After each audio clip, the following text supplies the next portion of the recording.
¿Ahora?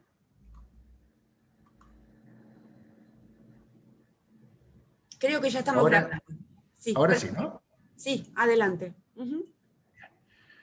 Bueno, vamos a comenzar esta reunión y que hemos comenzado desde un principio a trabajar conjuntamente.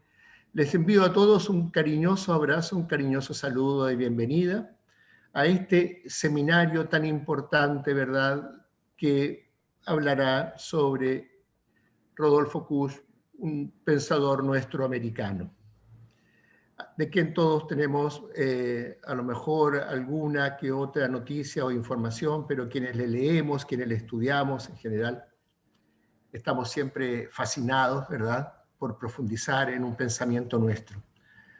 Yo no quiero extenderme más, solo envío este saludo de bienvenida y de cariños y abrazos, y voy a dejar con ustedes a Mónica Fernández, que es nuestra colega, amiga, quien está llevando adelante, organizando este evento tan importante, ¿verdad? Y a quien desde ya, desde aquí, le envío mis más sinceras felicitaciones y agradecimientos.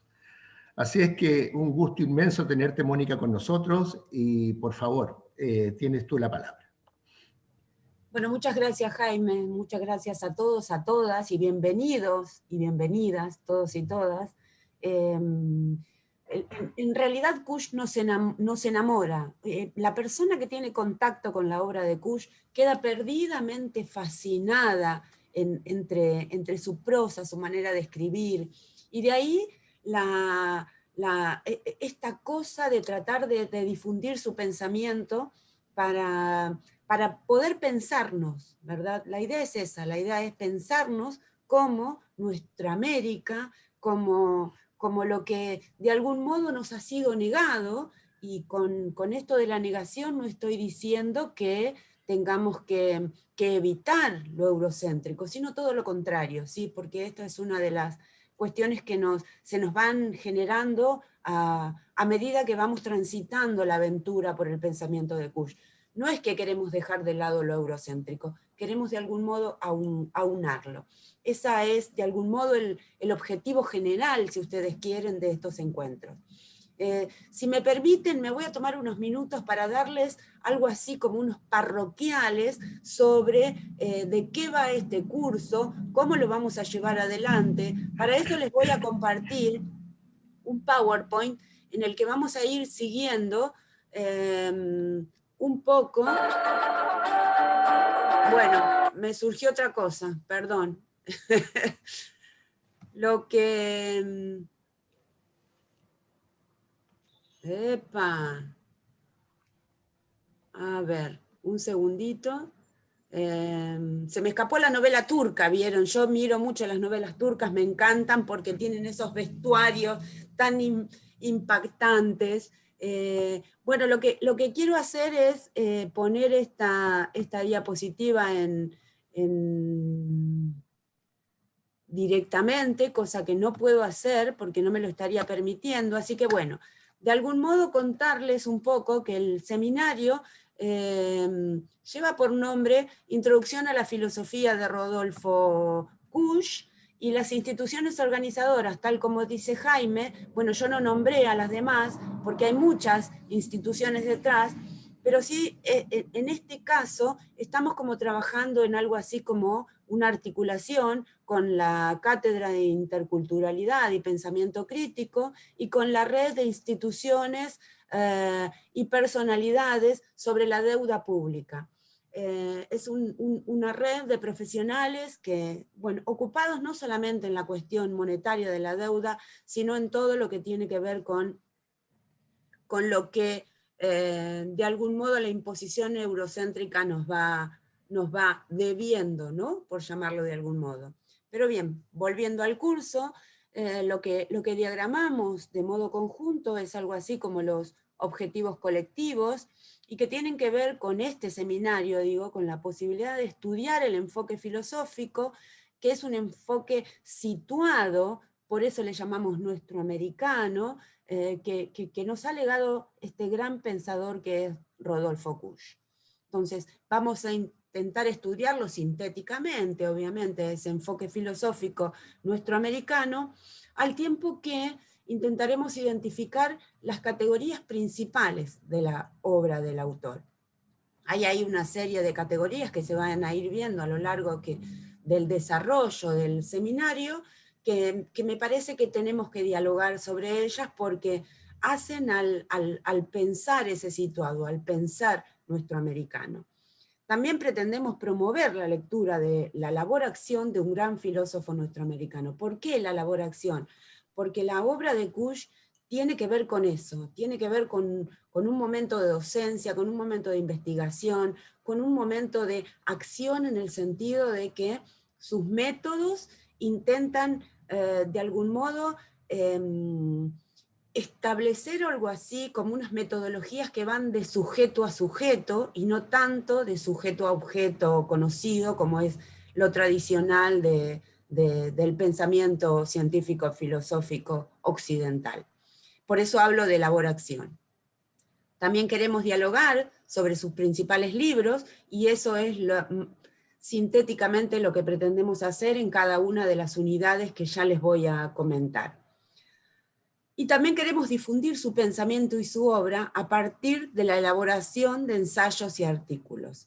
Y cuando llegue el momento de comentarles sobre la acreditación del curso, van a ver que algunas personas van a poder escribir unos ensayos y de la mano de la cátedra y de la mano de la Universidad de La Serena, vamos a ir viendo la posibilidad de compilar un libro que tenga que ver con la participación en este seminario. Si voy muy rápido, alguien me dice, o luego se guardan las preguntas para ir comentando.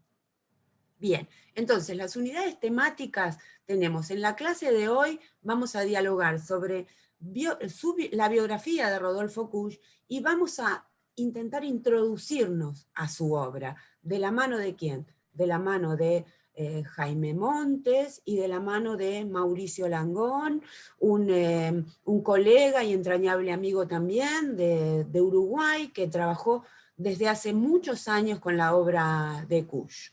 Bien, entonces en el día de hoy vamos a tener la exposición o la ponencia de Jaime y Mauricio. En la clase de la semana que viene, es decir, en la clase 2, vamos a intentar dialogar sobre la seducción de la barbarie, que es una obra clave, la primera obra publicada o libro publicado de Kusch, que lleva por subtítulo Análisis herético de un continente mestizo. En este caso vamos a intentar ir guiando la conversación con el compañero Marco Elizondo y de algún modo algunas pequeñas colaboraciones que le pueda ir haciendo a Marcos, que también hace muchos años que trabaja la obra de Rodolfo Kusch y que tiene un excelente libro recientemente publicado que ya les vamos a acercar también. Bien, en la clase 3 vamos a hablar sobre la América Profunda, texto clave en la obra de Rodolfo Kusch. Creo que es uno de los textos más leídos de la obra de Kusch, y que a partir de esa obra entonces es que creo, ¿no?, que es como que se hace más conocido en nuestra América el punto de vista filosófico y antropológico de Rodolfo Kusch. En este caso vamos a tener la gran colaboración, importante colaboración de Roberto Esposto, que bueno, es un filósofo argentino que actualmente vive en Australia, ya se va a presentar él en su momento. En la clase 4 vamos a dialogar sobre geocultura del hombre americano. Bueno, en este caso, quien se va a hacer cargo de este sector, se los voy a mencionar dentro de un rato porque me disculpan el lapsus, pero se me ha olvidado en este momento. Debe ser que olvide tomar la pastilla en el día de hoy, pero bueno, vamos a intentar recuperar esa pastilla para mañana. Bien, entonces, clase 4, Geocultura del hombre americano, donde de algún modo va como dando más pautas sobre esas cuestiones metodológicas. Ahí me bajó el agua al tanque, como decimos acá en Buenos Aires. Geocultura del hombre americano va a estar a cargo del querido, aunque no tengo el gusto de conocerlo personalmente, pero ya creo que somos amigos de leer su texto. Va a ser una clase que va a estar a cargo de Matías Ahumada, ¿sí? Bien, y la clase 5, que de algún modo va a tratar de enmarcar el esbozo de una antropología filosófica americana, otro texto clave para comprender esa perspectiva metodológica, de algún modo existenciaria, si se quiere, de Rodolfo Kusch, y va a estar a cargo del compañero argentino Javier Río. En la clase 6 lo que pretendemos es dialogar sobre la posibilidad de un cierre parcial, porque espero que esto se continúe en muchas otras actividades, y por eso en Argentina estamos acostumbrados a hablar de otras yerbas, como decir de otras cosas, ¿no? Pero bueno, el lenguaje creo que es rioplatense de algún modo, y cuando decimos otras yerbas decimos muchas otras cosas. Bien. Entonces, ahí vienen las participaciones, que ya lo había mencionado. Luego tenemos la bibliografía obligatoria que les vamos a estar enviando por este medio a medida que empiecen las exposiciones. Yo voy a estar pasándole los links para que puedan acceder a esa bibliografía, y si no les voy a pasar también este PowerPoint para que lo tengan y lo guarden. La bibliografía obligatoria es la obra completa de Rodolfo Kusch, el tomo 1, el tomo 2 y el tomo 3. Por lo menos por el momento, porque ahí es donde van a poder encontrar estas obras que nos van a servir de marco teórico para nuestro diálogo. También hay una bibliografía de consulta que me parece bien adecuada y que tiene que ver con un libro de Esposto, del compañero Roberto, que se llama Rodolfo Kusch, Actualidad de un pensamiento americano, lecturas y reflexiones, bueno, que ha sido publicado en Buenos Aires por la editorial Biblos. Encontré en internet la introducción, que bueno, que es lo que nos va a guiar, sobre todo para poder iniciar en esta introducción a la obra de Rodolfo Kusch. Y también un texto de Gabriel Osvaldo Sada, que se llama Los caminos americanos de la filosofía en Rodolfo Kusch, que a mí me sirvió como de marco general para pensar en los conceptos y en las enseñanzas de Rodolfo Kusch.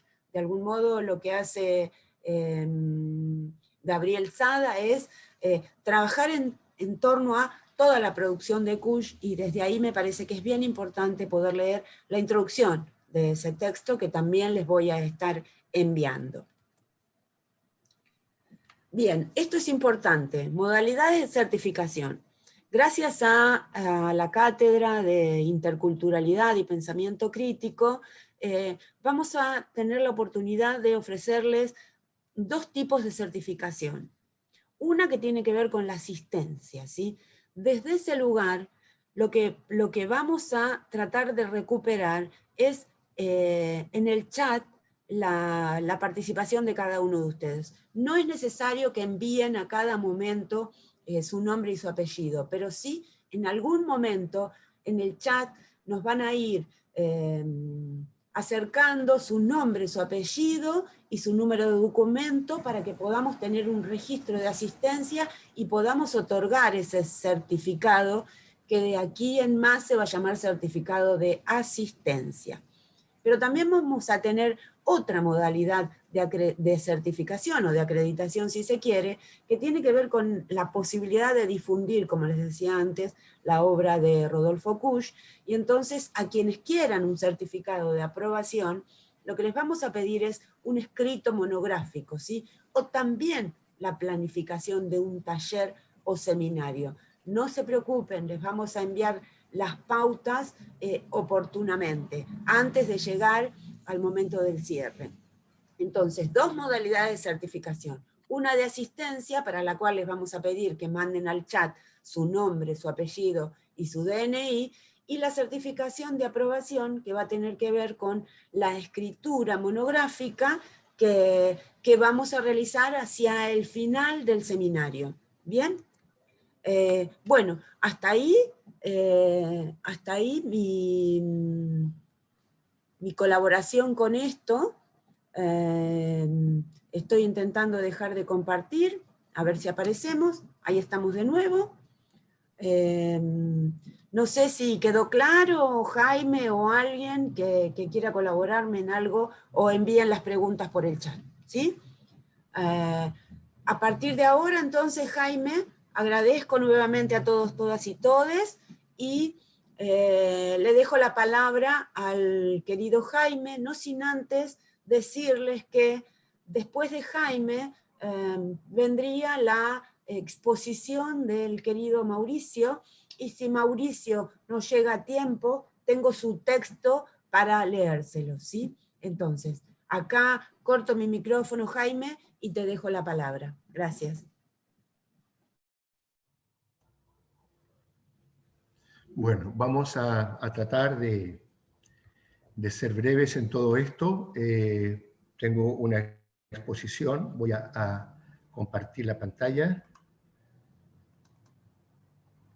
Ya, es un texto que brotó de una experiencia en la que me vi involucrado junto con un grupo de académicos de la Universidad de La Serena para ir a la montaña a estudiar una fiesta religiosa de mucha significación en nuestra región, la fiesta de la Virgen de Andacollo.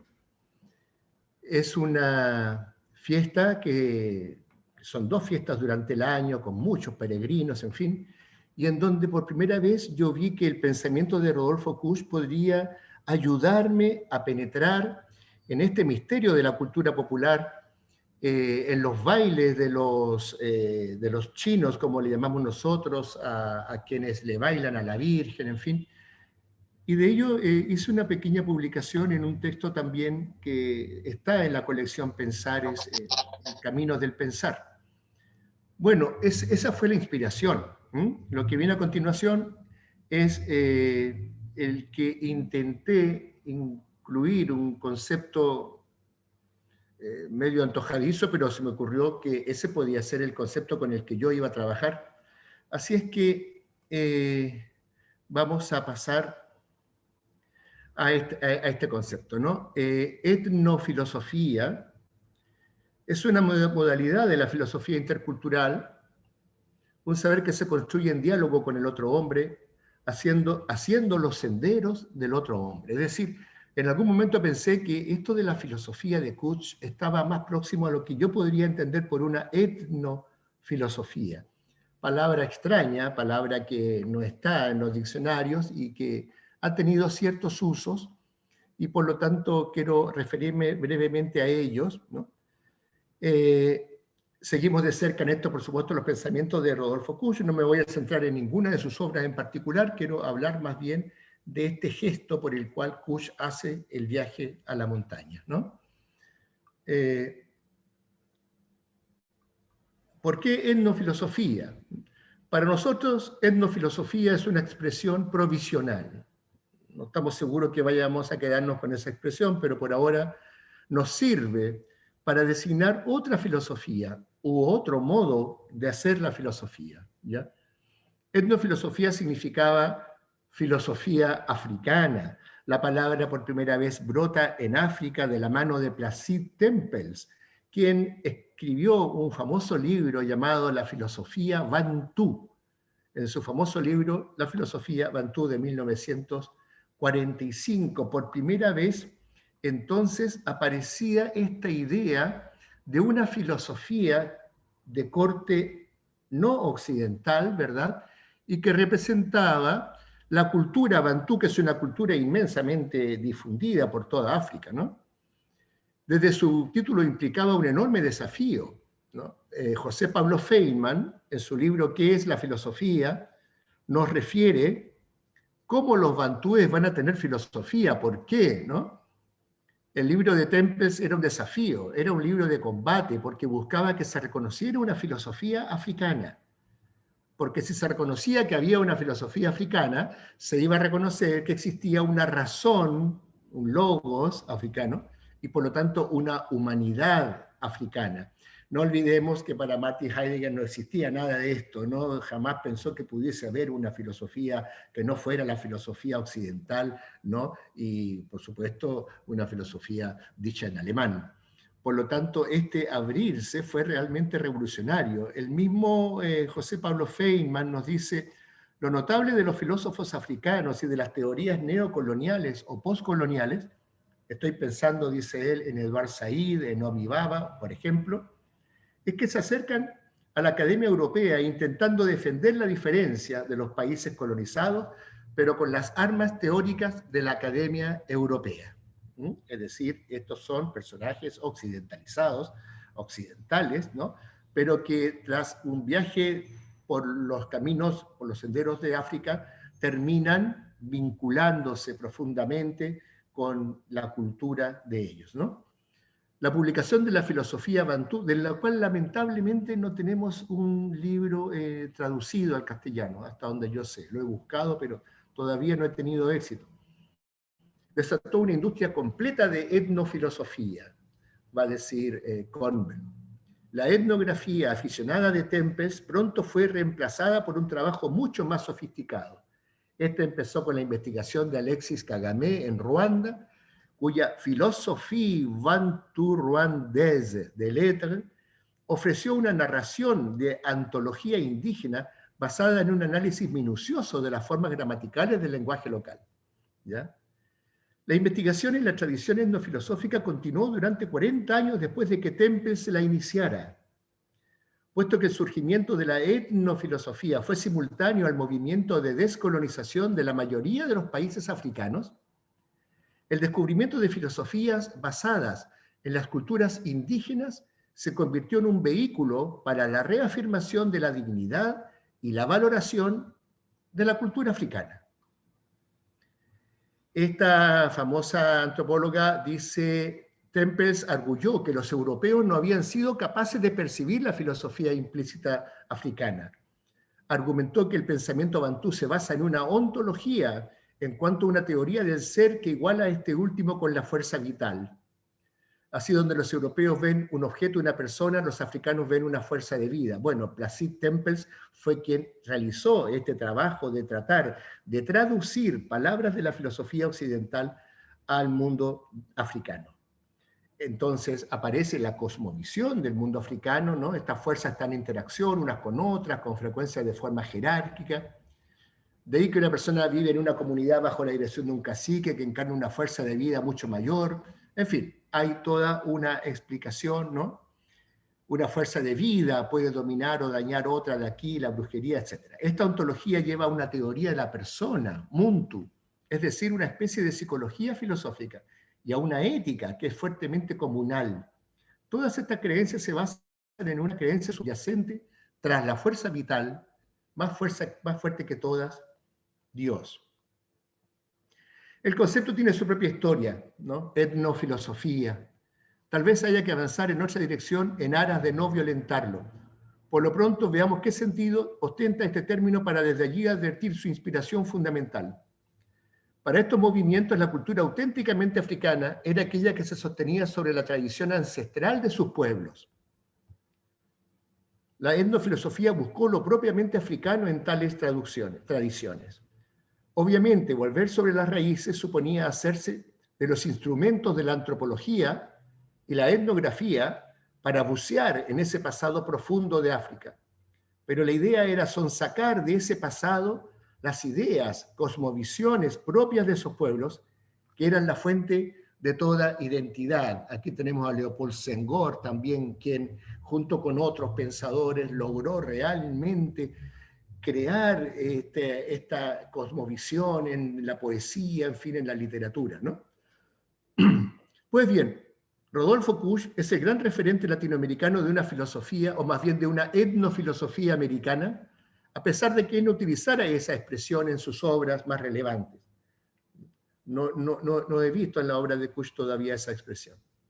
Rodolfo Kusch dirá: Ascui constituye una figura ineludible en el horizonte latinoamericano actual, donde se perfila una encrucijada decisiva para nuestros países: asumir, preservar y revitalizar la identidad cultural y el destino histórico del subcontinente, o exponernos al vaciamiento progresivo, la disgregación y el deterioro. Esto está en ese texto Kusch y el pensar desde América, que fue un homenaje que se le hizo, ¿verdad?, también por Fernando García Cambeiro.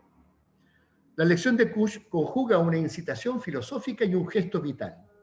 Desde sus primeros trabajos se fue centrando en el autorreconocimiento del ser americano, al que concibió con los rasgos de su particularísimo estar en el mundo. Su invitación a pensar a América y pensar a sí mismo desde América y en americano, lejos de constituir una presunción localista, significa una reivindicación del pensar mismo concebido como acto genuino y universalizante. Por histórica paradoja, ese pensar americano se convierte así, en esta hora de crisis para la humanidad, en un pensar para el mundo. Su filosofía fue misión de vida, y por ello renunció a las comodidades de la gran ciudad para internarse en el altiplano boliviano, buscando desenterrar la identidad y la cosmovisión perdida y olvidada de los pueblos que visitó. Pero no hay labor más eficaz para dar solidez a esa búsqueda de lo americano que la del viaje y la investigación en el mismo terreno. Este es el tema de mi trabajo. Ya yo he querido trabajar un poco esta idea del viaje en Kusch, y entiendo de que hay quienes también han querido trabajar esa misma idea, y me parece muy interesante, ¿no? Desde un primer momento pensé que no se trataba de hurgarlo todo en el gabinete, dice Kusch, sino de recoger el material viviente en las andanzas por las tierras de América, y comer junto a su gente, participar de sus fiestas y sondear su pasado en los yacimientos arqueológicos. Y también debía tomar en cuenta ese pensar natural que se recoge en las calles y en los barrios de la gran ciudad.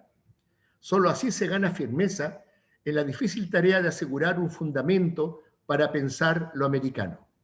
Y aquí me vino a la mente algo que me pareció sorprendente y que puede ser el inicio de una nueva investigación, a la cual los dejo a todos invitados, que es un poco establecer una comparación, una correlación entre la figura de Rodolfo Kusch y la figura de nuestra Violeta Parra, que como todos sabemos se hizo popularmente famosa en el mundo por su famosa composición Gracias a la vida, Volver a los 17, ¿no? En ambos ocurrió exactamente el mismo fenómeno, es decir, el salir, el recorrer, el viajar, el meterse con la gente para tratar de desenterrar la riqueza interna de nuestra identidad. Y entonces aquí hago una pequeña comparación, ¿no? Rodolfo Kusch, 1922-1979, y Violeta 1917-1967. Todos sabemos que se quitó la vida ese año Violeta Parra, ¿no? Pero si ustedes se fijan, pertenecen a una generación que estaba muy vivenciando muy profundamente la identidad latinoamericana. El propósito de Rodolfo Kusch: rescatar un estilo de pensar que yace en el fondo de América. Para Violeta Parra, desenterrar o rescatar el folclore que yace oculto en el fondo de Chile y que la ciudad no conoce, ¿verdad? El viaje, caminar en pos del pensar del hombre altiplánico. Y dice: desde un primer momento pensé que no se trataba de hurgarlo todo en el gabinete, sino de recoger el material viviente en las andanzas por las tierras de América, en fin, lo que acabamos de leer. El viaje, mi sueño sería, dice Violeta, recorrer el país entero empapándome en su música para conocerla y luego darla a conocer a los demás. La artista aparece como alguien que en todo momento aprecia el valor del material con el que ha elegido trabajar, la cultura popular chilena.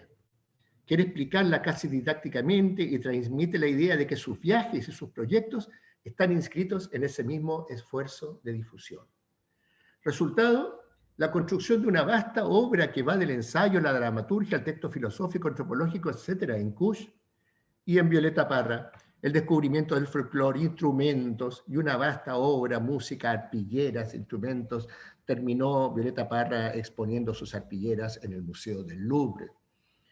¿Qué me interesa? Me interesa que para ambos la necesidad de su investigación exigía renunciar un poco a la vida de la gran ciudad y salir a los campos a conversar con las personas de los caseríos más aislados para recuperar en ellos un estilo de pensar y un estilo de hacer música en cada uno de los casos que realmente significara poder recuperar el fondo de esta América profunda, ¿no? Creo que en ese deseo coinciden en muchas cosas más. Es decir, por ejemplo, obviamente Rodolfo Kusch tuvo muchas dificultades para ser aceptado en la academia de filosofía, fundamentalmente porque su búsqueda iba por el camino, por la senda de los valles altiplánicos por donde él pensaba que yacía esa filosofía oculta, ¿no? De modo tal que costó muchísimo en su vida poder reivindicarse. Hoy día hay muchos eventos, ¿verdad?, relacionados con la filosofía de Kusch, pero hasta hace muy poco era muy difícil hablar de Kusch. Violeta Parra ocurrió exactamente lo mismo. Fue muy rechazada por su sociedad. De hecho, no se la quería ni en las radios, se pensaba, qué sé yo, que se trataba de una mujer popular que no tenía mayor significancia cultural, en fin. Así es que ella hace su trabajo un poco a partir de sus propias energías y con muchas dificultades, ¿no? Y recién también se viene a reivindicar ya muchísimos años después de muerta, ¿no? Poco a poco la sociedad chilena, y hoy día es un patrimonio de la humanidad, y Rodolfo Kusch también, pero tuvieron que hacer este camino hacia el fondo de América, hacerlo bajo las mismas condiciones, con las mismas dificultades, luchando por salir adelante en cada uno de los desafíos que se planteaban, con su grabadora en una mano, con su bitácora en la otra mano, y en el caso de Violeta, incluso a veces con sus hijos, ¿no? Correteando por los montes, ¿no?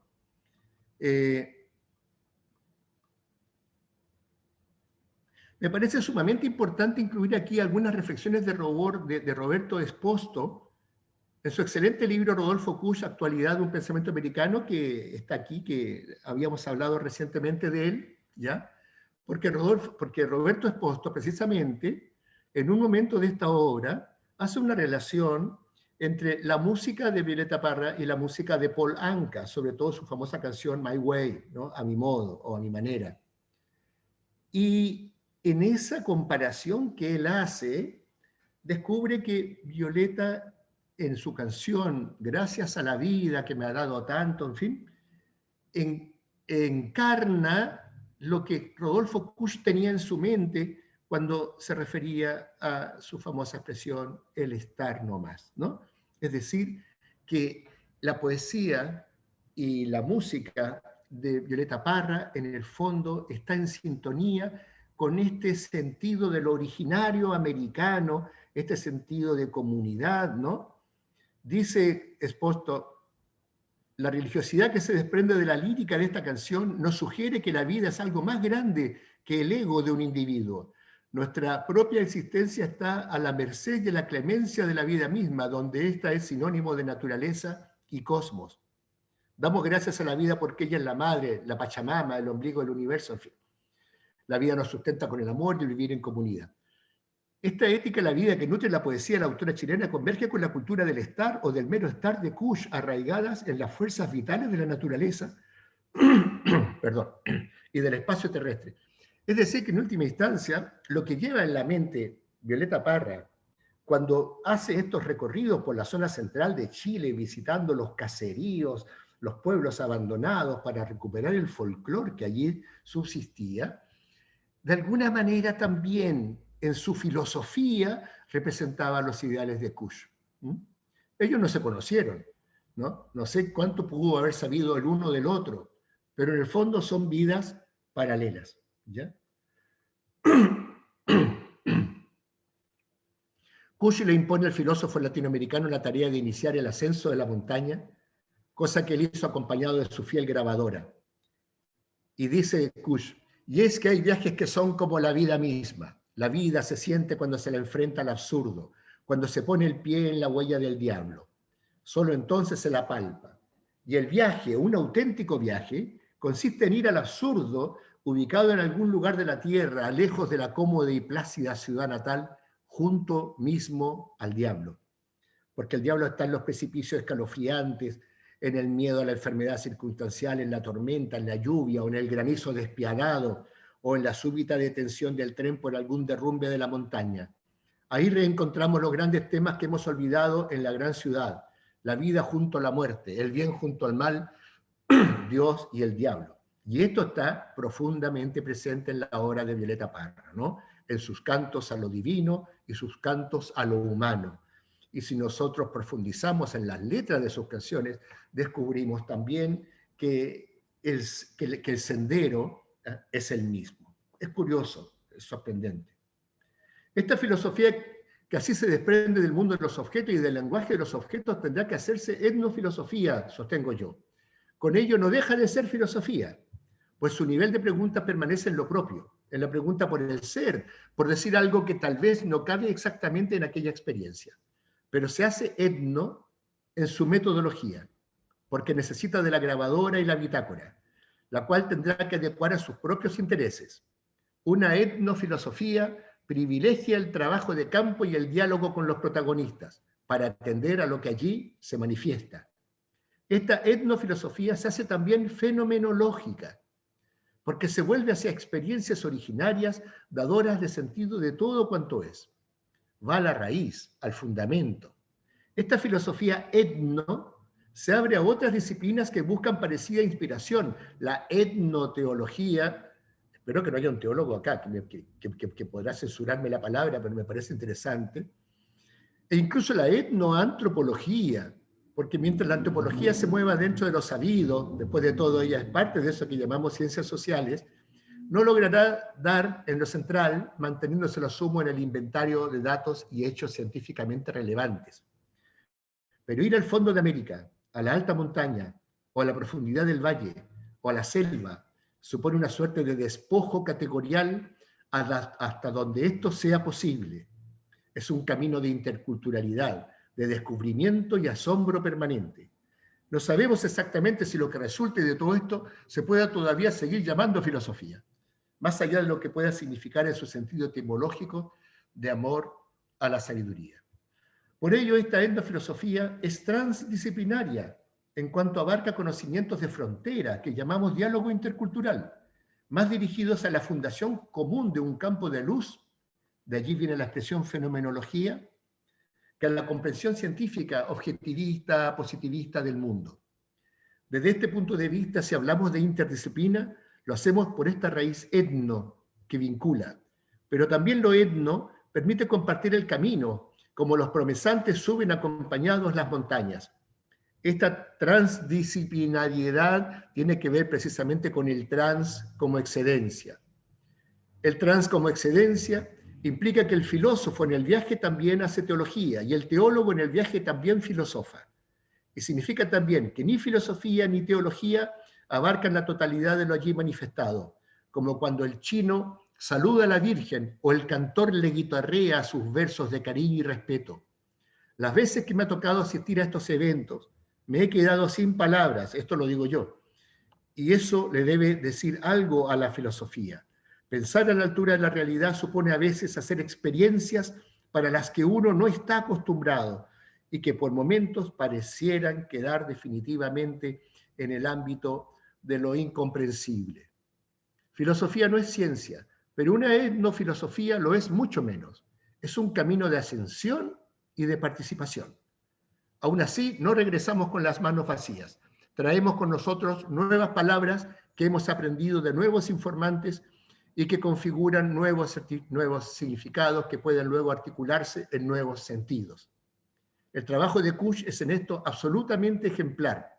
Kusch bajó de la montaña con un arsenal de palabras nuevas que articularon toda una filosofía del hombre del altiplano, un estilo de pensar y de obrar propiamente americano.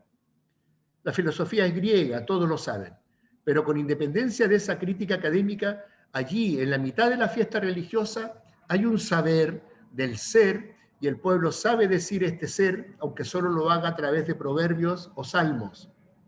Lo que Kush descubre en el altiplano es una racionalidad distinta a la del racionalismo europeo. Él habla de seminalidad o de razón seminal. Eso dice relación directa con la irrupción de un mundo sagrado y el afán de salvación.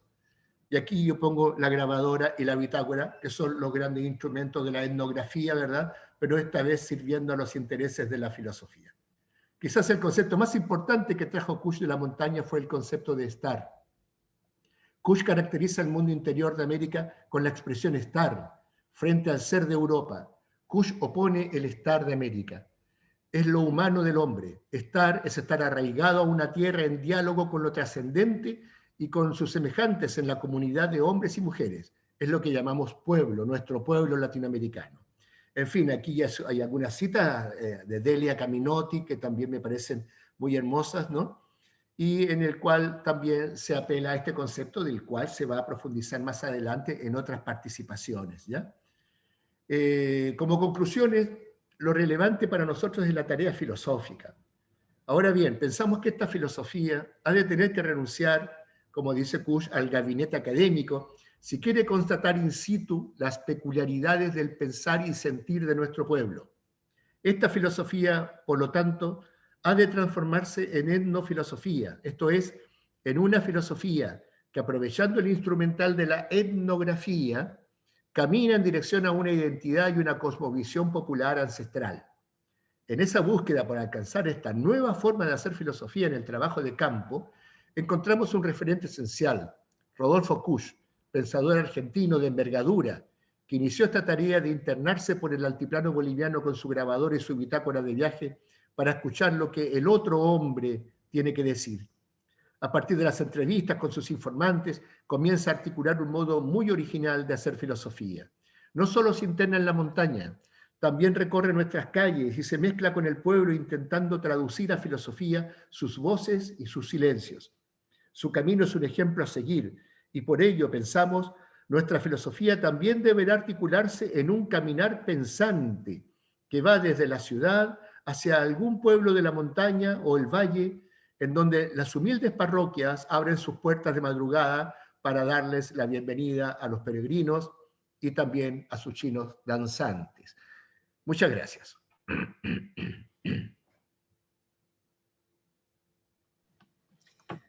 Muchas gracias a vos, Jaime, muy interesante.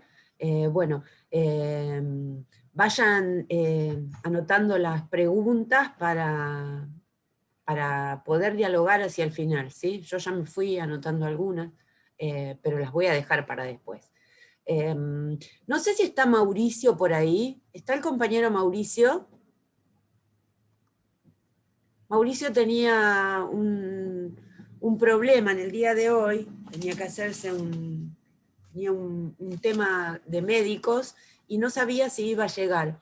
Yo no sé si alguien ve a Mauricio. Lo estamos buscando, no lo encuentro. Y la otra cosa que me están pidiendo, Jaime, es si podrías compartirles el PowerPoint que estuviste proyectando mientras exponías. Sí, pero el PowerPoint todavía tiene ciertos defectos en las comillas de las citas. Según me di cuenta, porque yo lo hice en este formato, pero luego lo entregué para que lo arreglaran, pero desaparecieron las citas. Entonces, una vez que lo tenga listo, lo voy a enviar. ¿Ah? Perfecto, bien. En todo caso, es simplemente 4 cosas, pero que no quiero que yo aparezca diciendo lo que dice el filósofo y viceversa, ¿no? Bien, perfecto. Bueno, entonces si no encontramos a Mauricio, lo que voy a hacer es leerle lo que él, bueno, iba a trabajar con ustedes en el día de hoy. Les pido disculpas porque no voy a poder hacer comentarios sobre esto, pero esperemos que Mauricio pueda ingresar antes de que sean las 9 de la noche y pueda hacer algunos comentarios. Bien, yo voy a pasar a leer el texto de Mauricio. Introduciré la introducción con un recorrido por los trabajos previos de Kusch que cuajan en la seducción de la barbarie. Digo, de algún modo lo que puedo decir es que ese es el primer texto publicado de Rodolfo Kusch. En 1945 publica el caso Novalis, artículo que manifiesta la influencia de lo literario, lo poético y el romanticismo. Kusch deja claro que no acepta buscar el mundo soñado, lejos de donde él está. En una reseña de la mentalidad primitiva de Levi, perdón si no lo sé nombrar, pero Levi Bruhl, señala que la mentalidad civilizada piensa desde sí la misma, la primitiva. Kusch plantea la idea de que la mentalidad primitiva es más rica que la civilizada porque acumula datos sin abstraerlos, mientras que la nuestra solo se basta de unos pocos conceptos que aplica de continuo a la realidad. De 1948 es el artículo Sociedad e individuo en la filosofía. Kusch comienza con el rechazo de pensar los mitos como conatos de ciencia y pensar la ciencia como un mito más abstracto, más racional, más explicado por sí mismo, que sustituye al mundo por una convención totalizadora al servicio de un grupo de individuos totalizados. Kusch sugiere sustituir el factor común de los individuos socializados por el factor común de las vivencias individuales para pensar las sociedades humanas. Yo diría, de solo hecho de haber leído algunas cosas de Kusch, que Kusch no considera a la sociología, y disculpen si hay algún sociólogo o alguna socióloga por ahí, pero es como que considera que la sociología de algún modo se ocupa de tergiversar, si se quieren, las cuestiones existenciales y las cuestiones comunitarias y todo lo que hace a nuestros vínculos relacionales, ¿no? De alteridad. Digo, de algún modo la sociología, al focalizarse tanto en lo social como un hecho, se olvida del acontecimiento, y desde ahí ese, entre comillas, malestar que le produce la sociología a Rodolfo Kusch, desde mi propia interpretación, desde mi lectura, ¿verdad? Sigo entonces leyendo.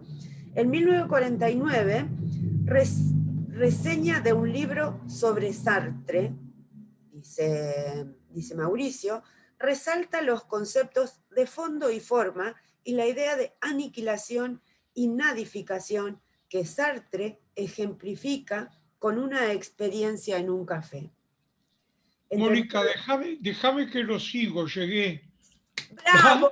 Te saco bravo. la... Adelante, Mauricio, con mucho gusto.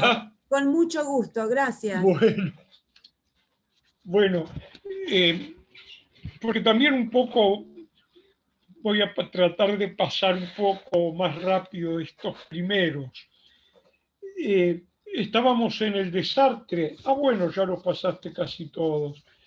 Entre 1951 y 52, Kusch publica 3 trabajos que después van a estar incluidos en La seducción de la barbarie con algunos pequeños cambios. Y en el verano del 52-53 publica una filosofía del tango que me resulta interesante para ponernos en onda, digamos. Leo algunos trocitos. El tango es un pasaje de los buenos modales a la inmodalidad. El tango es un abismo, una opción. Hace brotar la vida en su forma primaria, definitiva, original. Es simple vida, pasión o contenido sin forma. El tango condena a una pura vida sin finalidad, pero implica un fin recóndito, un germen o una semilla. El tango nadifica y aniquila toda clase de fines, es la sospecha de la profunda inutilidad de nuestra vida ciudadana. Nada, ni la oficina, ni el empleo, ni el taller, valen para el porteño, que no apunta a la ciudad, sino al tango, y detrás de este a una vida primigenia y vegetal. El tango opta por el suelo, nos hace decidir por lo de abajo, queramos o no, por la vida, por el sentimiento. Pero el tango no encuentra la tierra, yace sobre el empedrado. Es el canto del hombre que no vio la tierra, del hombre que pisa el empedrado. El tango es una pregunta por la raíz de todo asentamiento y es el símbolo de una ciudad a la deriva, el lastre biológico de una ficción apresurada. Bueno, en la introducción de La seducción a la barbarie, empieza Kusch con una puesta en escena de una experiencia concreta y cotidiana. Dice así: no hay quizás experiencia más porteña que la de estar acodado en la mesa de un café, contemplando el paso de la gente a través del ventanal. Se advierte en esta circunstancia una extraña relación. Algo participa simultáneamente de nosotros y del hombre que pasa solitario y silencioso por la vereda. El silencio, la fría apreciación de la distancia que nos separa, engendran un sentimiento singular de abismo que nos separa hondamente del transeúnte. Hasta aquí el texto. Es una experiencia de café que llamaría post-dicepoliana, porque Dicepolín canta en primera persona y tutea al cafetín. Lo mira de afuera, primero, inalcanzable, desde un azul de frío, entra luego al calor materno y sagrado del café que le da todas las cosas y donde aprende filosofía, el azar y la poesía cruel de no pensar más en mí. Y se entrega al frío del café que es igual al exterior. Kusch, en cambio, ya está instalado en el café, en una de esas mesas que nunca preguntan, y se pregunta por la experiencia más porteña, que no será la de alcanzar el recinto milagroso de una fraternidad encerrada, que no se ocupa de lo que pasa del otro lado del vidrio con sus ñatas y sus fríos. Kusch elige, por el contrario, una experiencia más porteña, otra actitud filosófica, mirar desde adentro, pero para afuera, una actitud prosaica, no cruel, que no excluye pensar en los otros ni tampoco en sí mismo. Escribe primero en modo impersonal, no hay experiencia, dice, se advierte algo, pero uno podría apropiársela. Luego pasa al plural y dice nosotros ante la gente y ante el hombre que pasan. Ese ambiguo nosotros invita al lector a sentarse a su mesa y acompañarlo en esa experiencia o vincularla con la experiencia personal de cada uno. Es la perspectiva de pensar desde el factor común de las vivencias individuales, como decía en un trabajo anterior, y no desde el factor común de estar en una misma sociedad reglamentada. La mirada de Kusch hacia afuera genera una extraña relación de participación y separación simultáneas.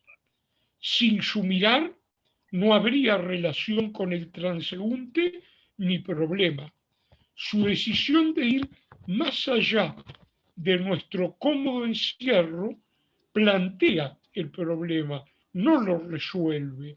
Es la creación del espacio entre distintos encierros, distintos adentros y distintos afueras. Esa decisión hace visible el problema de decisión interna, individual y ciudadana, y es condición para advertir la necesidad de superarla, pero no es suficiente para realizarla. Esta escena cuestiona el vivir una verdad ficticia, a ciegas, durante horas, días, años, en la oficina, en la calle, en el taller, para encubrir la vanidad de encontrar un sentido en nuestras ocupaciones.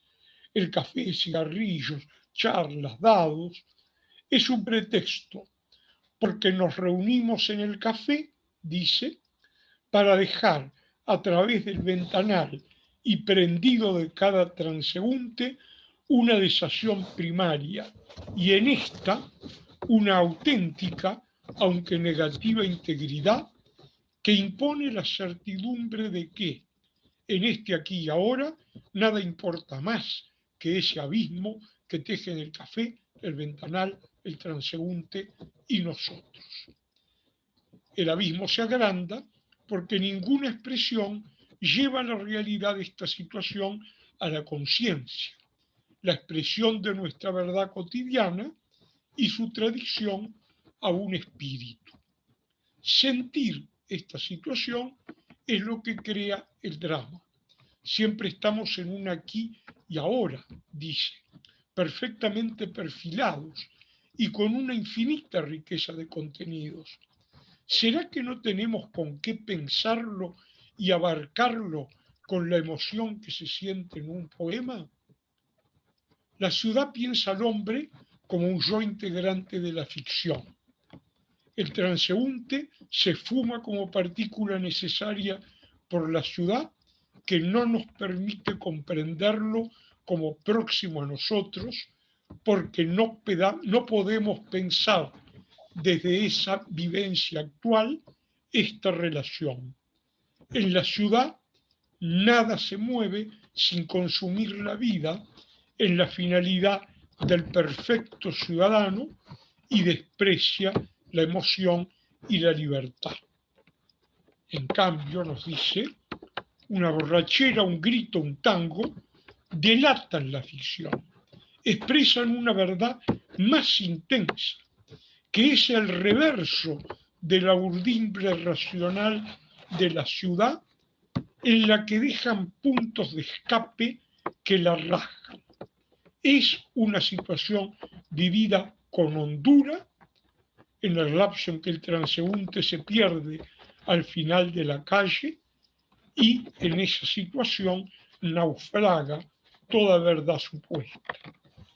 Seguimos la falsedad de nuestras acciones ciudadanas y comprendemos que la verdad debemos buscarla fuera o por debajo de la ciudad.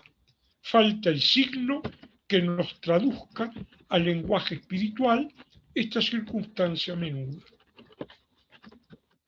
Nos ve como viviendo en la ambivalencia entre la realidad abisal que es cada uno de nosotros y la realidad ficticia que nos concede la ciudad.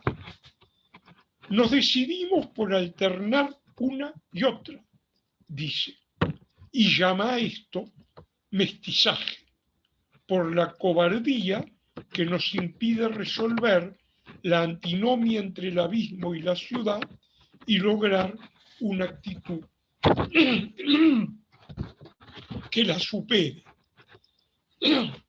Para superar el divorcio entre la realidad que queremos ser individual y colectivamente y lo que realmente somos. Kusch recurre y nos propone reconocerlos, recurre a la psicología y nos propone reconocernos como inconsciente social, inacción o sin razón que muestra los ficticios de sus contrarios, la conciencia, la acción, la razón. Esto permite analogar este problema con el de América, de modo que ayuden a comprenderse mutuamente. El continente mestizo aparece ahora escindido entre la verdad de fondo de su naturaleza demoníaca y la verdad de ficción de sus ciudades, y opta no por un mestizaje de fusión y mezcla, sino por creer y no creer, hacer y no hacer en sus ciudades. La verdad de fondo yace en el paisaje, perpetuación del vegetal en la psicología social americana, sustrayéndolo al afán de perfección universal que nos instila Europa.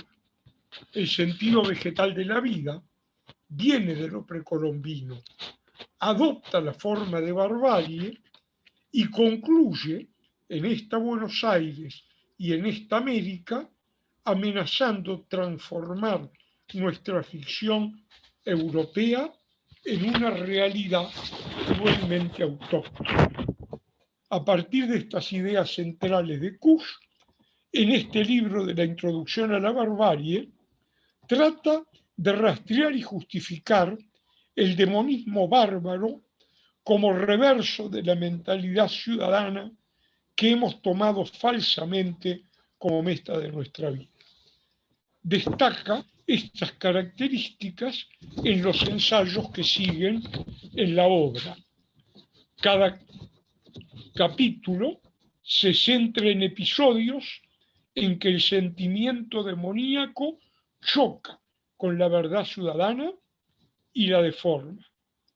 Hay referencia al doloroso triunfo, aunque inevitable, del demonismo, porque toda nacionalidad tiende a concretarse en su dimensión autóctona.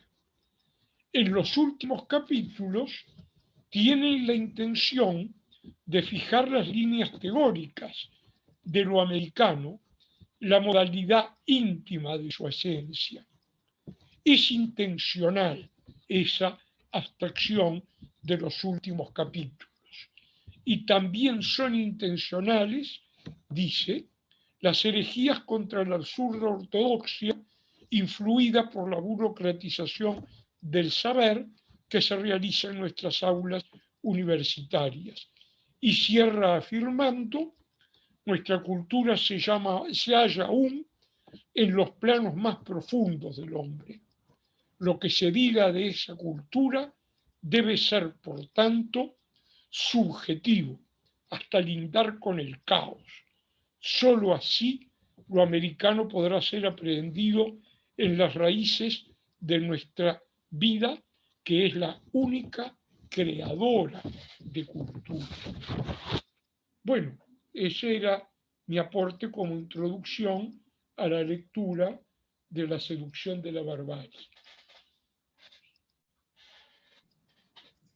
Gracias, Mauricio. Muchas gracias. No, gracias a ti y por intentar sustituirme si no llegaba.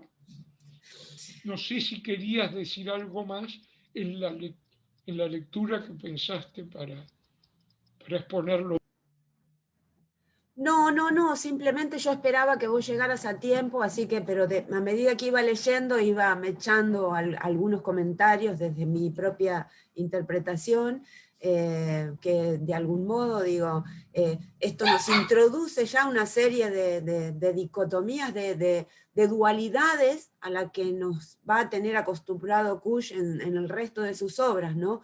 Pero fundamentalmente en esa contraposición entre el ser alguien y el estar siendo, la ciudad y lo ancestral, o la ciudad y la barbarie, lo demoníaco y lo que tiene que ver mucho más con el orden ciudadano, con la pulcritud, si se quiere, ¿no? Entonces, de algún modo, digo, hay una serie de palabras ahí, de conceptos que son claves en la obra de Kusch, y me parece que vale la pena entonces trabajar con ellos. Lo que yo haría ahora, si me permiten, a menos que quieras decir algo más, Mauricio, por ahí, a mí lo que me gusta mucho de Mauricio, bueno, Jaime de algún modo también lo hizo, es como él articula todo ese potencial artístico que tiene la obra de Kusch, ¿no? Cómo se va matizando el arte del tango o algunos otros artes también, pero fundamentalmente la cuestión del tango, y cómo eso que parecería que el tango es barbarie, si se quiere, ¿no? Pero sin embargo está en la ciudad, pero tiene esa cosa del sentir que básicamente estaría dado más en lo que tiene que ver con el demonismo vegetal, digo, ¿no? Por llamarlo de algún modo. Pero bueno, no sé si querés decir algo más, Mauricio. Y si no, vamos a una ronda de diálogos y preguntas. Digo, siéntanse todos, todas y todes, con posibilidad de pedir la palabra, de abrir sus micrófonos y hacer los comentarios o las preguntas que consideren. Recuerden que esto es una introducción, hoy nos vamos a introducir un poco a la obra y luego vamos a tratar de profundizar brevemente en torno a sus conceptos claves, ¿verdad? Así que, bueno, yo les doy la palabra a quien quiera tomarla. No sé quién está ahí, Marcos o Matías, o también está Roberto, o quien quiera, ¿no? Tomar la palabra, adelante. ¿Sí? Buenos días a todos, un gran abrazo desde Australia. Disculpen que haya llegado un poco tarde, pero un poco del comentario sobre el tango. El tango es justamente eso, ¿no? De ese cruce, de ese mestizaje que es tan nuestro, ¿no? Y que viene de abajo, viene de las entrañas de la ciudad, viene del Bajo de Buenos Aires, de Montevideo, de todo lo más marginal que puede haber del inmigrante, de la villa, o sea, y por eso Kusch lo toma como algo que ejemplifica toda esa cultura popular que se hace universal, porque ustedes ven ahora el tema del tango. El tango ahora se ha convertido en algo, qué sé yo, ahora acaban de celebrar los 100 años de Piazzolla, hasta aquí en Australia han hecho actividades, o sea, que le dice, y que sigue transformándose como un modo de expresión ya desde lo local a lo universal, ¿no? O sea, y eso es y la manera que yo creo que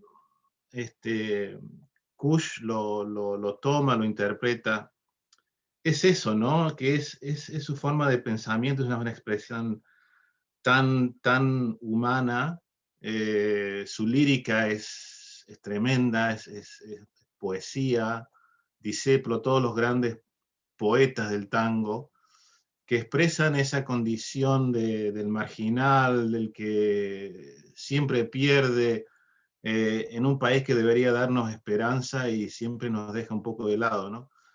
Y eso es lo que toma, yo creo, Kusch, ¿no? Y eso es el tango, ¿no? Es esa constante lucha por la vida, ¿no?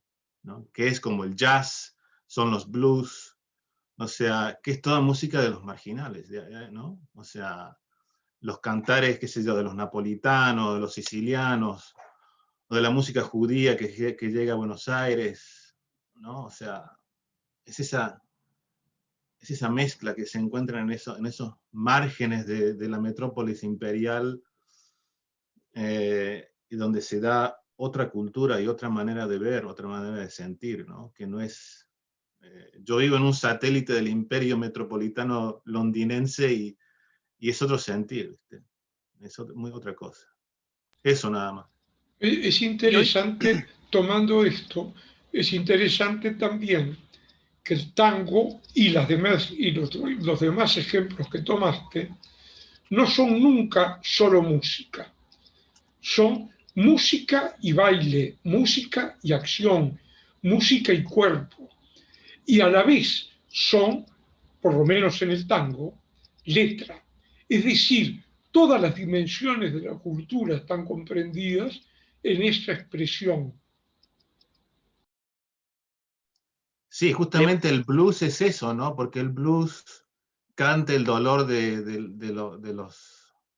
los descendientes de los esclavos en Estados Unidos, que bueno, es una lucha constante porque aunque le han dado la libertad, es una libertad a medias, ¿no?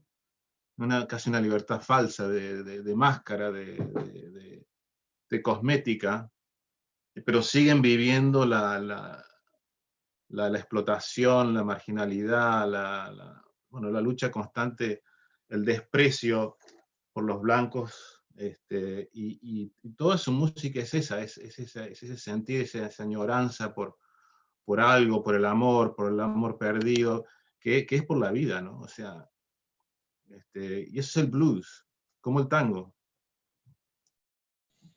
Gracias, gracias Roberto, un gusto, encantada de conocerte. Te conocía también a través de tu libro, así que bueno, un gustazo. Gracias por invitar. Bueno, Matías quería decir algo. ay, ¿se me escucha? ¿Sí? ¿Se escucha bien? Bueno, ahí un saludo a Roberto, ahí Mauricio también, que ya nos encontramos la vez pasada con lo que fue ese invento de Cafetín y Filosofía desde el Arte. Me quedaba pensando en la cuestión del tango y de los otros géneros que mencionaba Roberto respecto de lo marginal y de cómo también pensarlos en una especie de línea hacia las marginalidades actuales, porque me parece que hay otra clave en Kush que nos permitiría prestar atención respecto del hedor, que produce esa incomodidad estética también, ¿no? Y entonces, como quizás el desafío que nos toca, me parece, es cómo podría haber una especie de línea que conecte el tango. Incluso pensaba, hay un texto de Kush hablando de la samba, no del samba, sino de la samba, eh, como un perder el tiempo, dice Kush, ¿no? Como una especie de cosa extraña que nos sitúa también, como dice Roberto, en un margen, ¿no?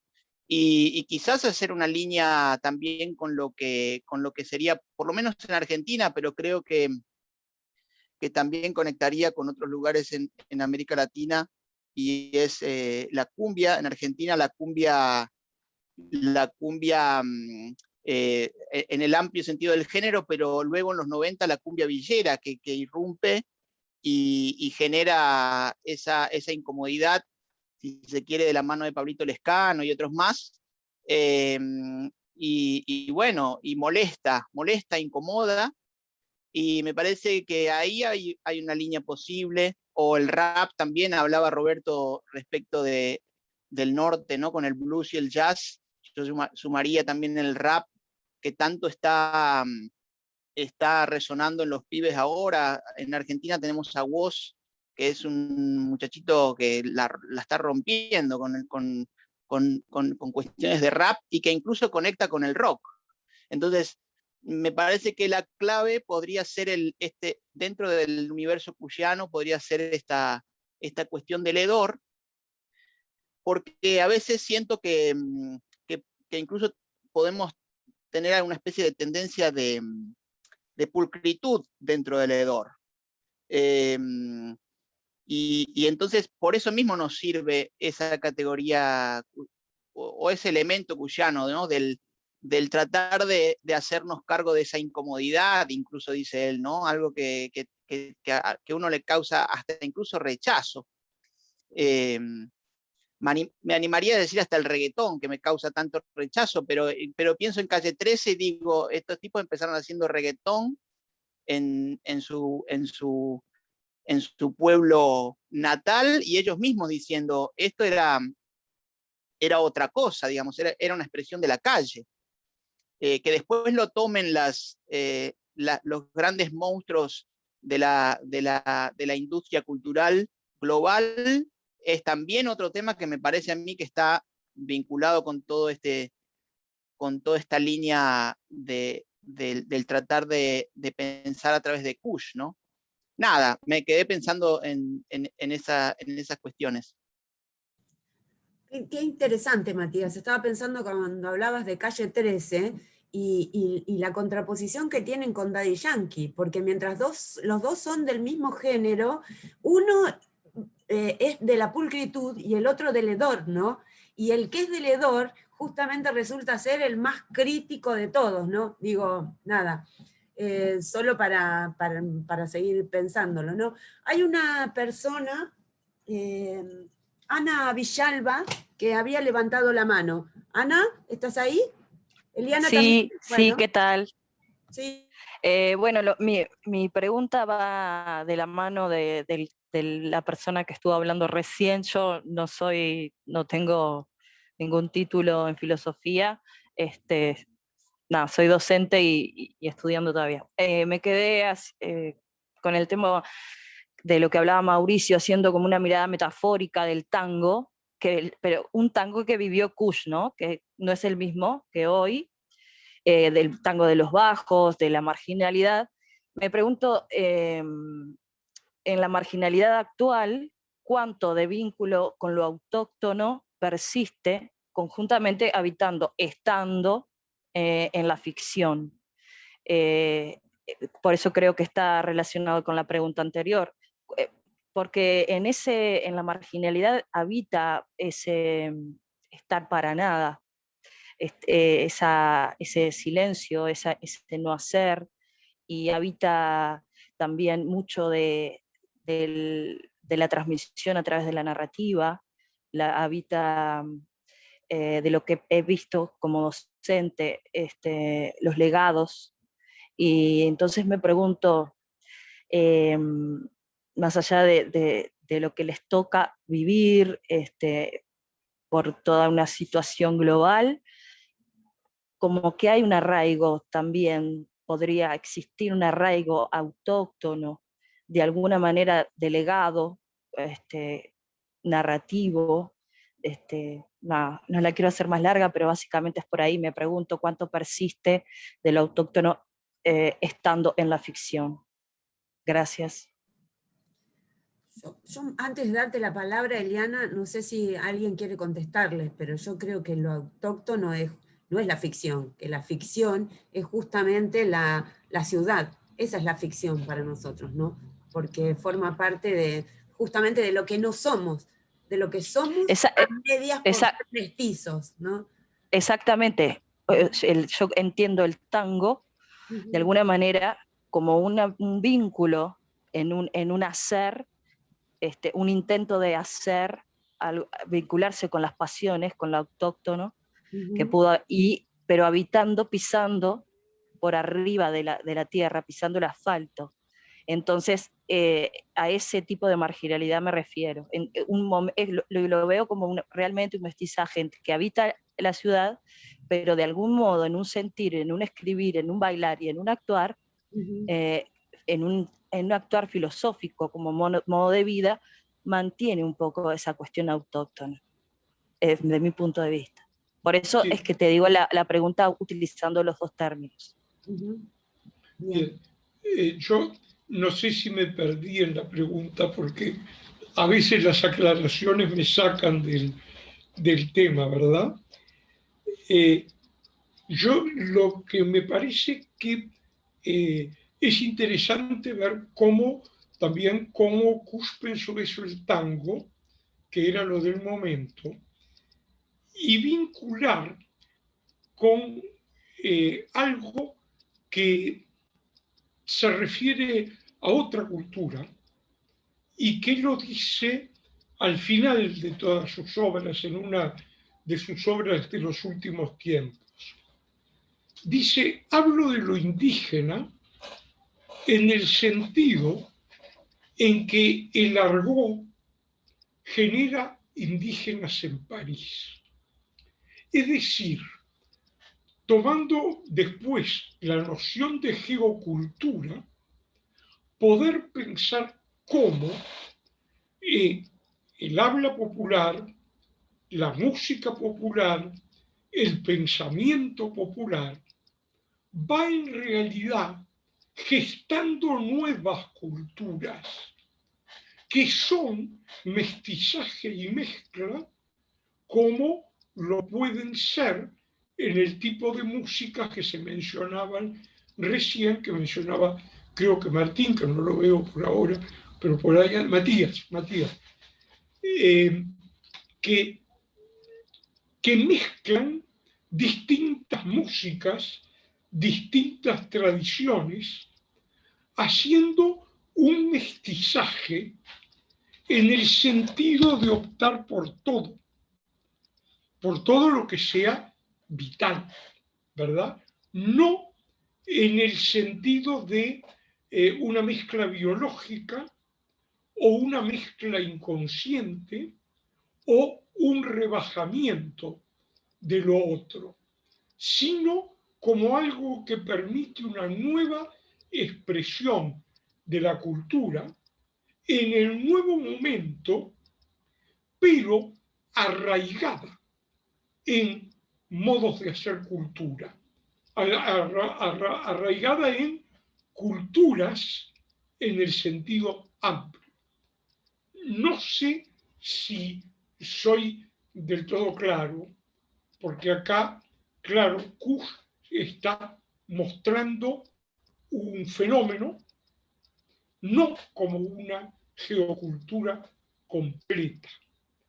Pero cuando uno va en la educación a lugares como los que mencionabas, Ana, esa gente ya recibe, como muy bien dijiste, legados, valores, culturas que no son coincidentes con la mirada colonial. ¿Me explico? Pero que son cultura. Entonces, cuando viene la educación formal, organizada, básicamente le va a decir, esto no es cultura, vos no sos gente, lo que tenés que hacer es estudiar para conseguir un trabajo en el sistema actual y aprender la cultura que no es tuya. Y generalmente los jóvenes rechazan ese tipo de enseñanza que comienza por desvalorizar sus vidas y por desvalorizar sus capacidades racionales, incluso, pero pasando por todas las otras capacidades humanas, ¿no? Entonces, el esfuerzo por pensarlo es muy grande porque es muy diverso y es muy diverso porque es muy grande. No sé si me logré expresar. Gracias, Mauricio. Bueno, en todo caso le pedimos a Ana después que mencione otra cosa, pero por ahora le damos la palabra a Eliana, que hace rato que levantó la mano, y después hay otras personas también que han levantado la mano. Adelante, Eliana.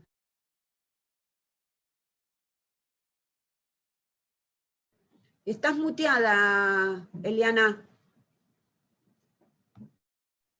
Ahí, ahí sí, ya. Muchas gracias por estos momentos de reflexión, era lo primero que decía. Fíjate que me llama la atención la perspectiva que tienen ustedes del tango, porque desde fuera de Buenos Aires, desde acá de Chile, por lo menos lo que yo sé del tango, el tango no fue creado en los barcos que venían de Europa. Entonces, ¿no? Por lo menos lo que yo había leído era eso. Bueno, voy a tener que revisar el tema. Me llamó la atención eso. Y yo siempre lo había visto como una cultura más europea que autóctona. Entonces, por eso les digo, voy a tener que revisar bien el tema. Pero introduciéndome en lo de Kush, me acordé de un fenómeno que es espectacular aquí en Chile y que me encanta muchísimo, es el de los jóvenes que son raperos y hay otra cosa, aparte de raperos hay otra, porque he escuchado también las cumbias villanas, todo eso que viene de Buenos Aires, pero aquí en Chile está esto de los jóvenes raperos que van en el metro hacia Puente Alto, que es un sector bastante popular aquí en Santiago, y que han hecho unas creaciones realmente extraordinarias con su música y que las encuentro realmente muy, muy propias de ellos, muy fuera de lo que es la cultura dominante, ¿ya?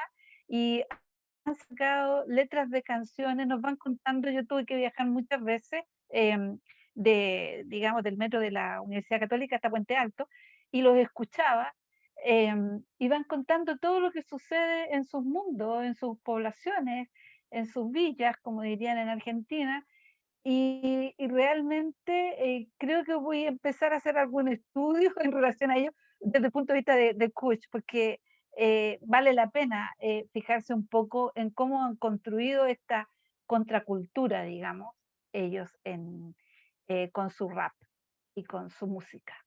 Solamente eso. Voy a leer un poco más del tango también, ¿ya? Gracias, Eliana. Nada más para una pista. El tango surge ahí con todo lo que tiene que ver con el candombe, con la música africana. Surge en la zona del Río de la Plata. Por eso lo folclórico es nacional.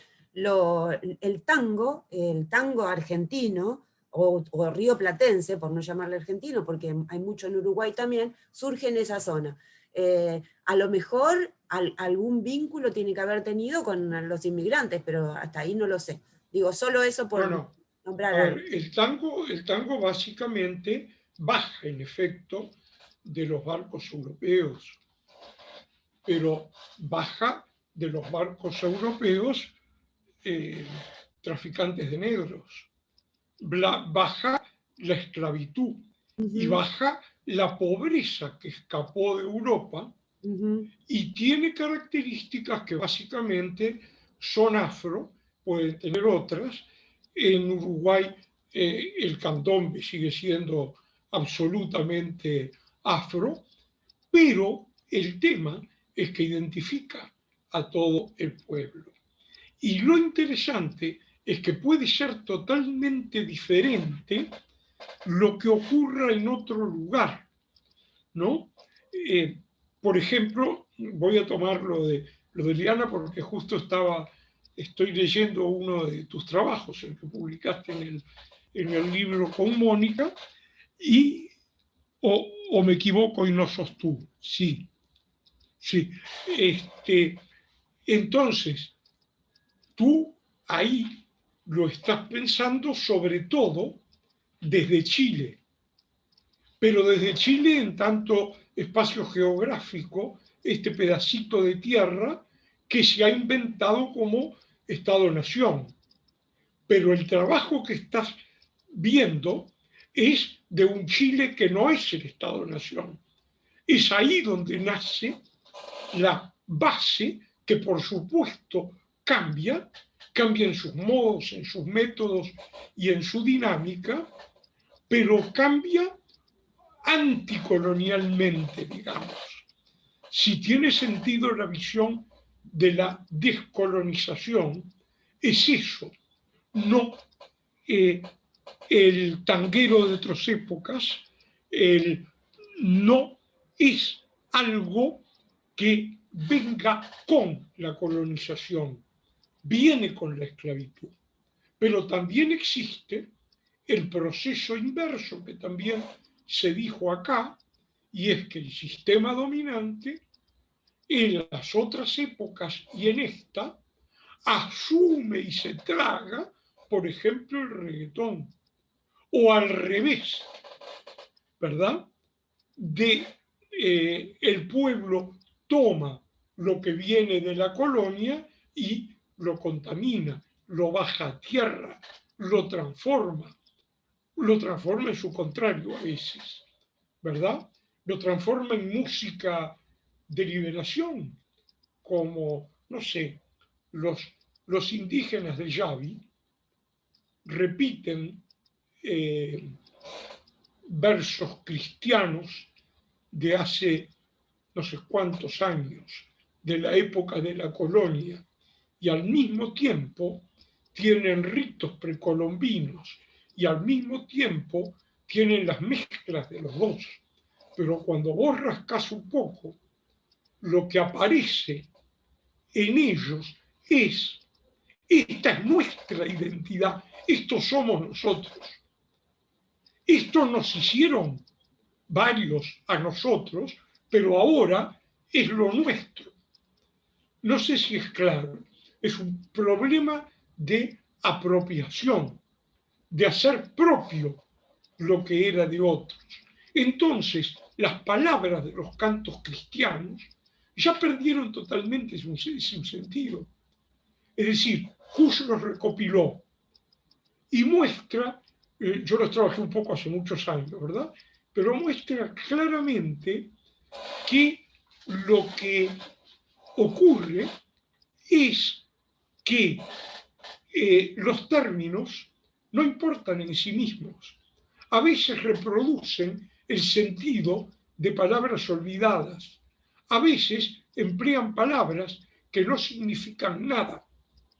Pero la música es el modo de cantar, el modo de caminar, todo el rito realizado es autóctono de ese lugar, de las montañas del norte de Argentina en el límite con Bolivia, de Yavi y 16 pueblos que se encuentran una vez por año ahí, que están en las distintas montañas y que obviamente no es lo que podemos vivir en Montevideo, país sin indios y lugar sin indios, donde los indios fueron exterminados, presentados con el dibujito del indio con la plumita, pero que te dice: el indio no existe más, y donde todavía hay alguno, ya dejará de existir, porque lo que viene es una forma de colonización que es una forma de invasión y de dominación, ¿no? Y por lo tanto de intento de extinción y de etnocidio, porque la esclavitud no es perdonarle la vida al derrotado, es usar al derrotado para bien del amo, que no se acepta llamar amo, aunque se cree superior, y no nombra a los demás como esclavos, pero sigue ejerciendo el mismo tipo de relaciones de dominación, ¿verdad?, en la lucha que estamos hoy en día. Gracias, Mauricio. De algún modo se trata de etnofilosofía, como decía Jaime al principio, ¿no?, si se quiere. Hay varios participantes que han levantado la mano. Daniel Fuentes, creo que es el primero que tengo. Daniel, ¿estás por ahí?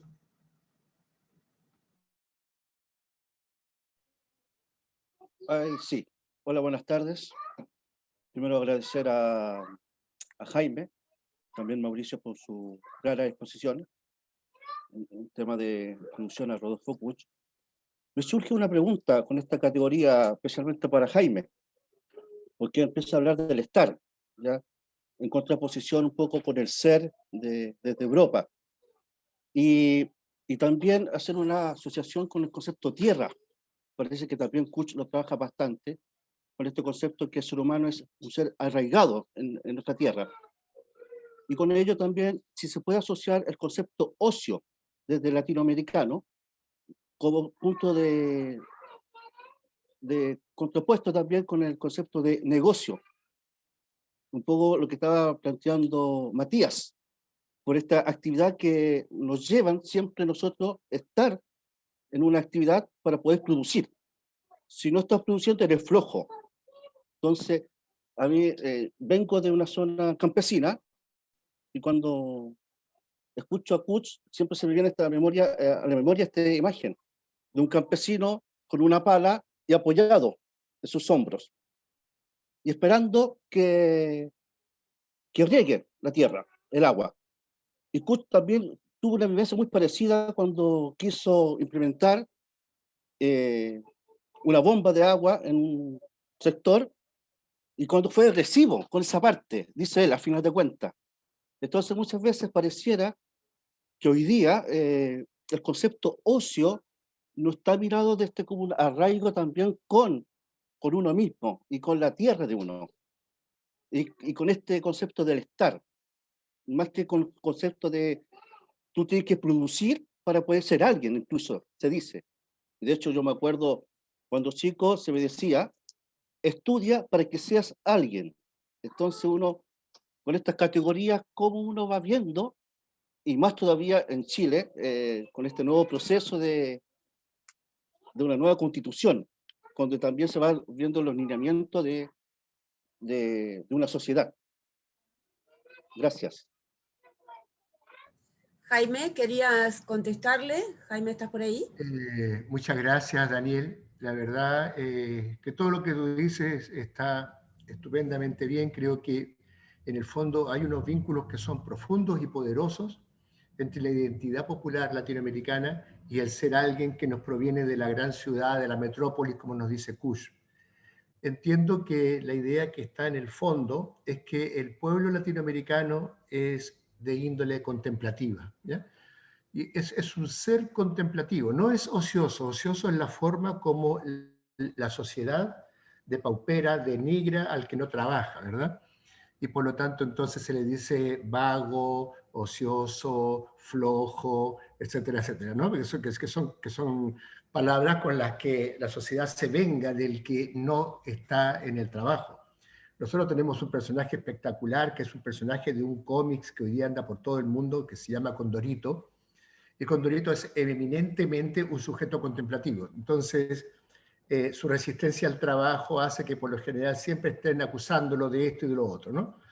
He estado en muchos otros países, he estado, por ejemplo, en Marruecos, y esta idea del ser contemplativo es muy poderosa, ¿verdad? Y hay una tremenda resistencia al trabajo, a las 8 horas y a todo este tipo de cosas, porque son pueblos que tienen como cosa prioritaria el arraigo a lo real, el arraigo al fundamento, ¿no? Hay trabajo, por supuesto que se trabaja y se trabaja mucho, en el campo se trabaja muchísimo, ¿verdad? Pero es un trabajo ritualizado, es un trabajo que en el fondo responde a un sentido, a una línea de sentido muy distinta, ¿verdad? Al trabajo remunerado de la sociedad occidental. De ahí que entonces, sí, hay veces que hay que, a toda honra, ¿verdad?, reconocerse un poco ocioso, ¿no? Y la verdad es que yo paso de mi vida muchas horas sin hacer nada, ¿eh? Y a veces me siento culpable de no hacer nada, ¿eh? Y digo, debería estar haciendo algo, tengo tantas cosas que hacer, ¿verdad? Hubo quien aquí en América también alguna vez habló de este tema de las ganas, ¿ya? Que fue, ¿ah? Recuerdo que era un conde von Kaiserling, creo que fue, que paseando por América descubrió este tema de las ganas. Decía, esto de las ganas no existe en Alemania, existe en América. Esto, ¿quieres hacer esto? No tengo ganas, ¿no? Y las ganas casi se transforman en un concepto filosófico interesante para definirnos en algún momento. Son cosas que provienen de una línea de sentido muy distinta a la línea de sentido de Occidente. A mí me interesa rescatar algo y poner algo también en el tapete de la discusión. Este estar arraigado a la tierra, ¿ya?, tiene dos definiciones, tiene dos líneas de sentido. Por una parte está la línea existencialista, que fue muy fuerte durante el siglo XX y de alguna manera influyó decisivamente sobre Kush, ¿ya? Según esta línea, el sujeto está arrojado a la existencia, ¿no? La forma de estar en el mundo es la forma del arrojado, ¿verdad? La palabra se volvió muy famosa, ¿no? Y significa que estamos condenados a tener que deslizarnos por la superficie de las cosas sin alcanzar nunca, ¿verdad?, este arraigo, ¿no? Y está la otra idea, la idea del arraigo, del implantamiento. Recuerdo a Javier Zubiri en España, que precisamente hablaba mucho de esta idea del arraigo en lo real, ¿no? Que significa enraizar, no es el arrojado, sino el enraizado, que es distinto, ¿verdad? En ambos casos, esta idea de arraigo, esta metáfora vegetal de arraigar en la tierra tiene que ver con esto, con este vínculo al fundamento, que yo lo descubrí precisamente haciendo estas peregrinaciones a las fiestas religiosas de mi región, ¿no? En alguna oportunidad, incluso con Marcos Elizondo, nos subimos arriba de un coche y partimos, ¿verdad?, en el afán de ser exploradores de esa cultura popular tan espectacular, y bueno, y que siempre me ha llamado mucho la atención, porque ahí hay un ser al que no puedo apresar simplemente con categorías filosóficas, ¿no? Tengo que necesariamente trascender a buscar en otro tipo de instancias o disciplinas, ¿verdad?, la forma de completar esa vivencia para transformarla en una experiencia. Así es que yo diría, Kush ha estado allí oscilando entre una especie de estar arrojado y una especie de estar arraigado, ¿ya? Y creo que él ve el pueblo arraigado, pero él entiende que el arraigo le viene del despojo del arrojado. Y ese es un tema interesante. Yo creo que todos nosotros, incluso yo mismo, me siento bastante desarraigado, ¿ya? Y en eso veo que el pueblo tiene una ventaja tremenda sobre mí, ¿no? Yo trato de arraigar, pero no es fácil, ¿no? Ahí hay una palabra también que con Mónica la dejamos pendiente, tampoco la vamos a resolver acá, pero es la palabra habitar, ¿ya? Que es una palabra también que tiene mucha fuerza, sobre todo cuando hablamos de este estar arraigado o habitar, ¿no? La gente hoy día, con esto de la cuarentena, estamos obligados a quedarnos en casa, ¿no? Pero hay tremendas dificultades para habitar la casa, ¿no? Y esta dificultad es porque la casa siempre fue paredes y techo, ¿no? En lugar del comer, del dormir y del salir, ¿no?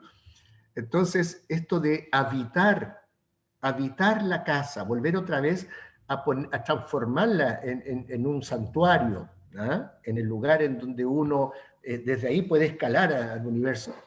Esa ha sido una dificultad tremenda, tremenda para mucha gente. Los matrimonios han terminado en crisis porque no se soportan en un espacio, sobre todo en espacios pequeños a veces, ¿verdad?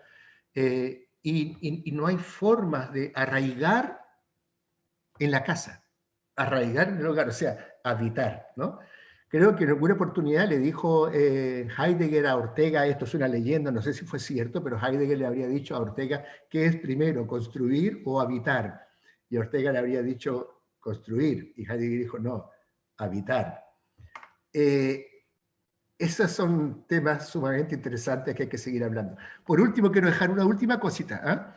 Si ustedes me permiten, voy a compartir la pantalla para enseñarles nuestra colección Pensares de la Cátedra de Interculturalidad y Pensamiento Crítico.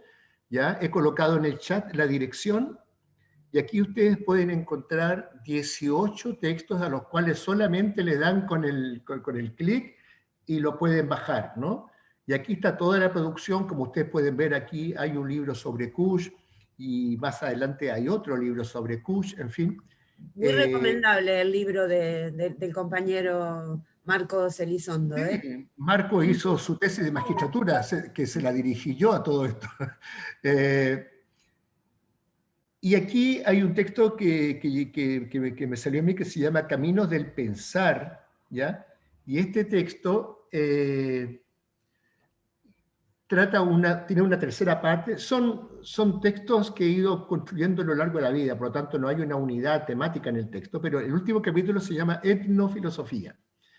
Y ahí creo que está mucho más desarrollado lo que he planteado hoy día, solamente exceptuando aquellos contenidos que hice cuando me referí a Violeta Parra. Y entonces me acordé absolutamente de Roberto, y te cité, Roberto, por tu libro tan espectacular sobre Kush, que lo tengo conmigo aquí, obviamente.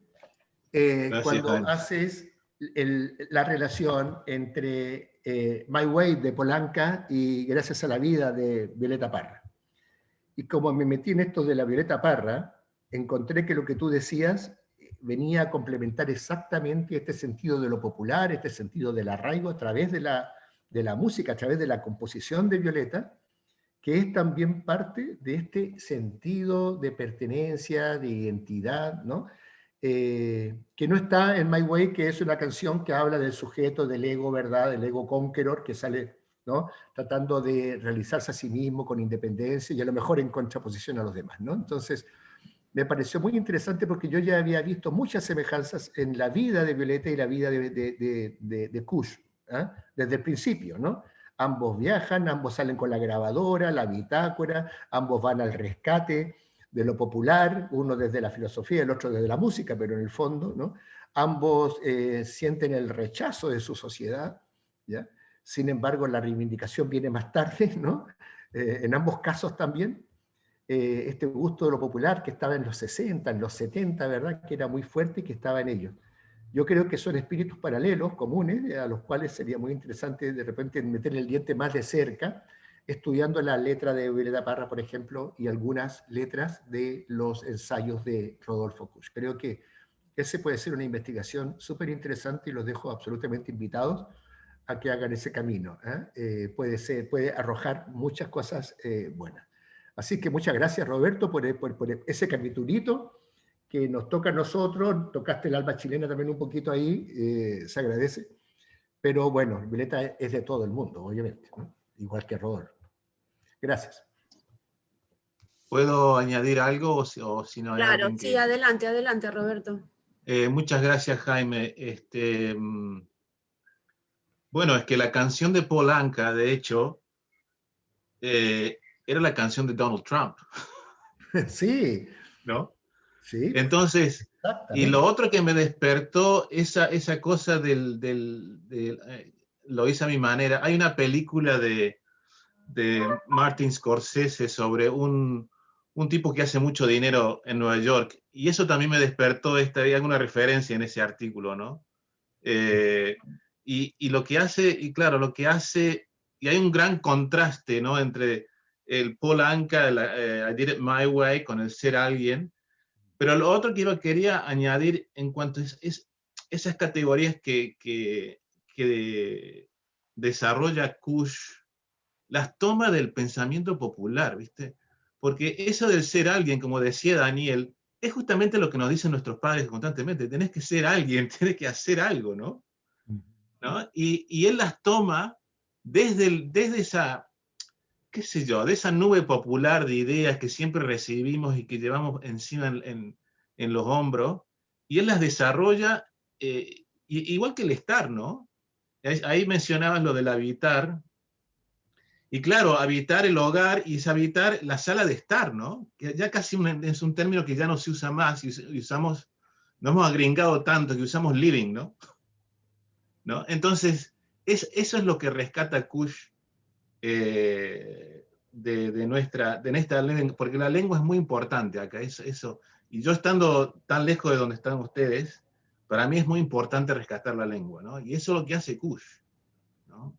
Rescatar nuestro modo de pensar y actuar y conductual desde la lengua, ¿no? Eso es primordial. Y bueno, y ahí está obviamente la huella de Heidegger, eso está claro, ¿no? Pero sí, el tema del viaje yo creo que es un tema importantísimo en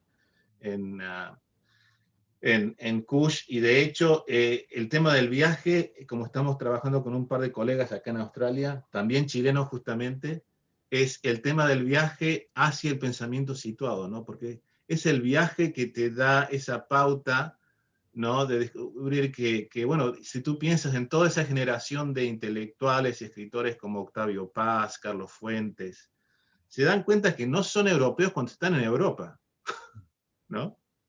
Hasta el mismo Vargas Llosa se da cuenta que no es europeo.